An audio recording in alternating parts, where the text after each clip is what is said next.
funnel there. Tilt your tank slightly. That will let the air out. This is practical.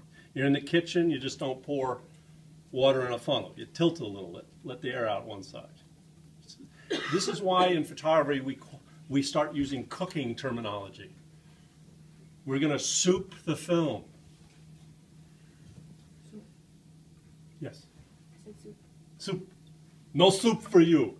I got that. Yeah. George Costanza. Okay, so I tilt. I pour the chemical in.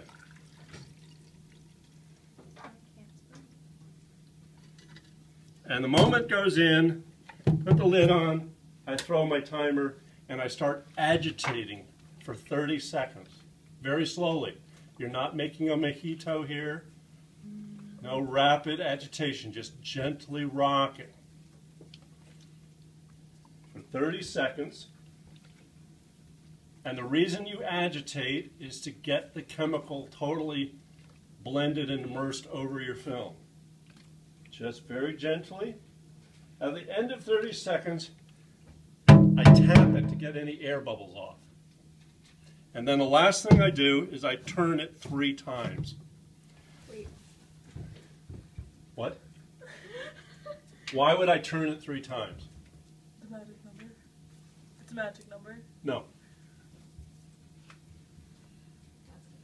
I'm adding some randomness to this because you don't want to agitate on the same axis orientation on the film every time. You want, if I just lifted it up and agitated this way, the chemicals are swirling in the tank in one direction. By turning it 3 times, now when I rotate it, I'm rotating on a different side of the tank. You want to make this as even as possible. So we're coming around almost a minute here. We're going to agitate for 10 seconds now. Right here, just gently 10 seconds.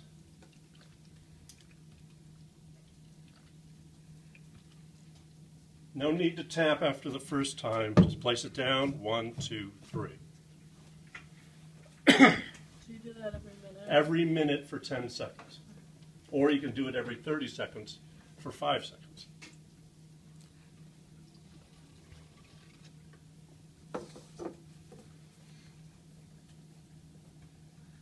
So we agitate for the first 30 seconds, let it sit, and then coming up to the minute mark, we agitate again for 10 seconds. Coming around again. And what we're doing is we're getting fresh chemicals to our emulsion. As the film develops, as the developer goes into the emulsion, it is breaking the bond between the silver bromide, between the bromide and the silver. The silver is precipitating out as a metallic silver, and the bromide is then now bonding to the developer. And this will create a slime or a surface on the emulsion of spent bromide. The agitation strips that away and washes the film with fresh developer.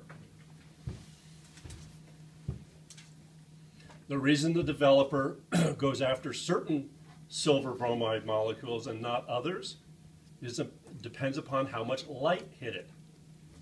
The more photons have hit a particular silver bromide molecule, the outer shell of electrons will be more excited. Because they're more excited, the developer likes them better. They're attracted to all that excitable electrons and wants to bond with them. So black areas in our picture where there's very little light, there's hardly any photons hitting your film. Those silver bromide will not get developed because their outer shell of electrons are just spinning around at a normal rate and does not attract any developer. It's all chemistry. Our exposure is based on quantum physics, photons. I should count as a science with lab. No, I had a student tell me that this class should count as a math class because she had to do multiplication and division by 2. Oh no. Yes, lions and tigers and bears on mine. Well, I think chemistry, like a lab class makes sense though. Let's do it. Sorry. Okay, another. We're mixing chemicals. Wait, so our first time we do 30 seconds. That's what I said.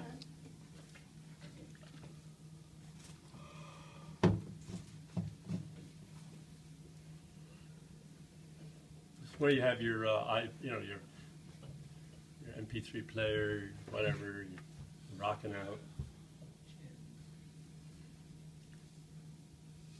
Like watching paint dry.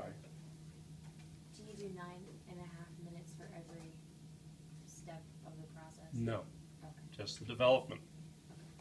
This is to assure proper contrast. We expose our film in the camera, but our development time does not adjust exposure. If we're off in our exposure, we can't fix it in the developer. All we can do is underdevelop, develop normally, or overdevelop. And what that does is change the contrast of our film, how quickly it goes from black to white. Where is the best place to solve a photographic problem when you're in the darkroom? You've developed your film perfectly, you're in the darkroom, you've set it up in the enlarger, and now you see a problem with the image that has to be solved. When do you fix that?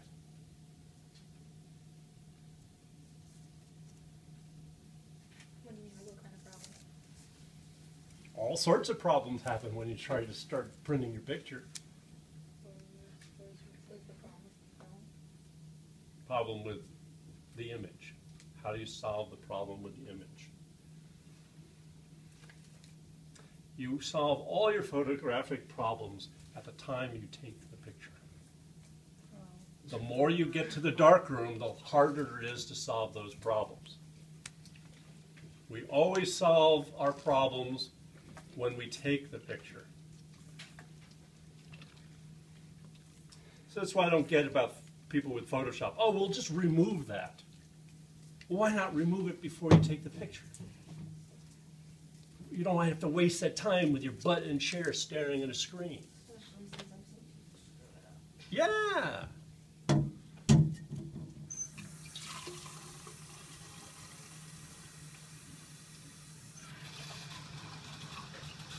Best time to solve any photographic problem is when you're taking the picture.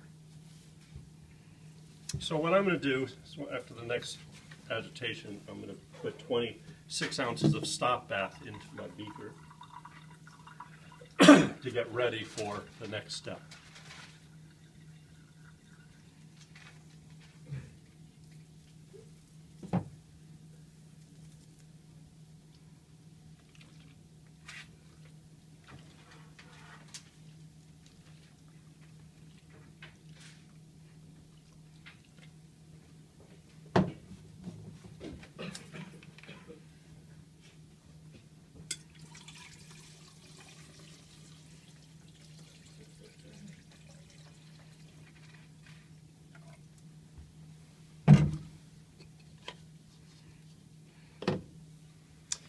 Every bottle has its own unique cap.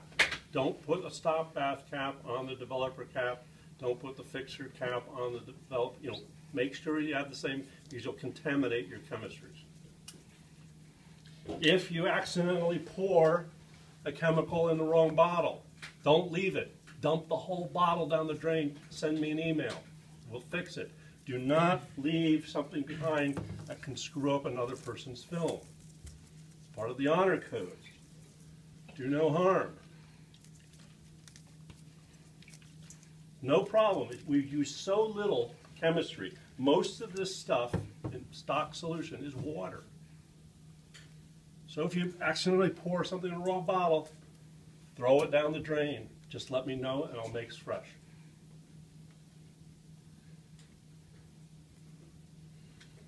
Don't use the last of the developer and leave 3 empty bottles. If you find that you've emptied a bottle, send me an email. I'll come and mix more. Students shouldn't come in here and say, I couldn't develop my film. All the developers were empty.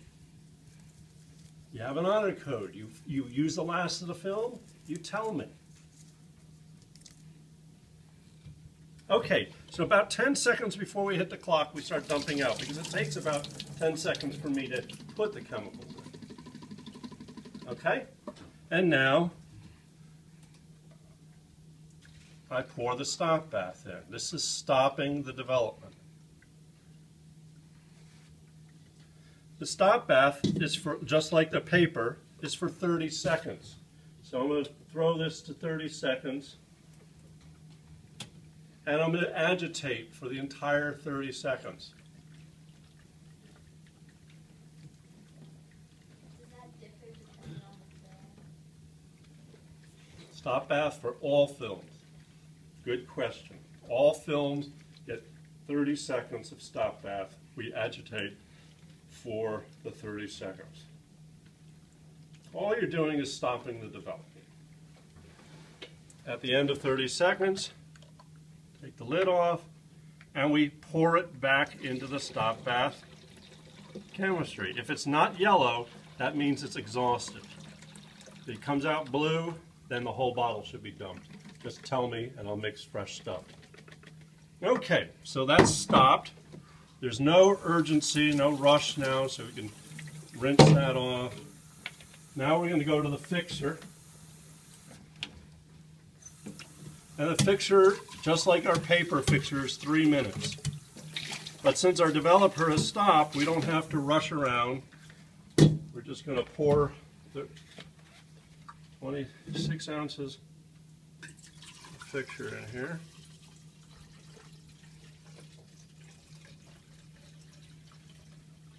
Notice I rinsed off the funnel and all that stuff. We don't want stop bath going in there. And now, tilt the tank, pouring in the 26 ounces, close it up, and start 3 minutes.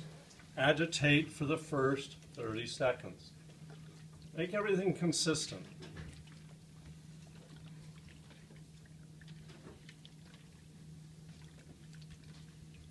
You're agitating it for the first what? 30 seconds.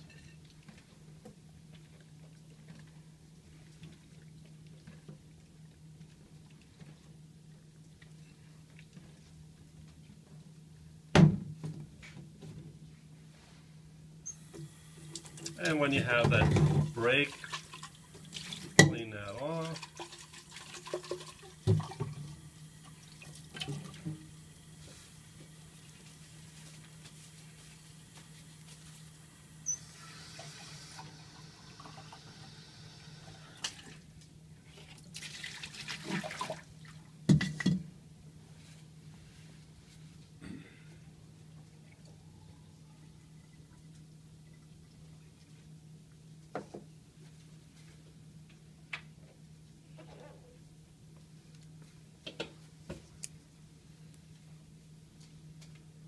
Coming up to the minute mark after agitation. So I'm going to agitate for 10 seconds. After the minute mark? Meaning I agitated for the first 30 seconds, so now I'm waited a minute Okay. before agitating again. 10 seconds of agitation, turn. Okay.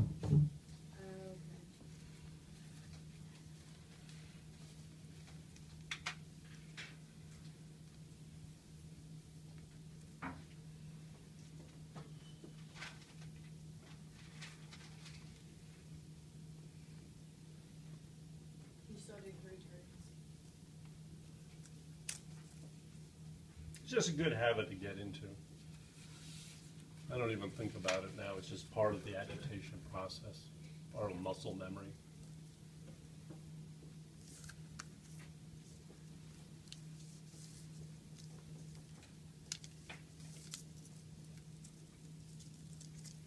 But you don't agitate it on the line. I'm going to agitate this mark for 10 seconds.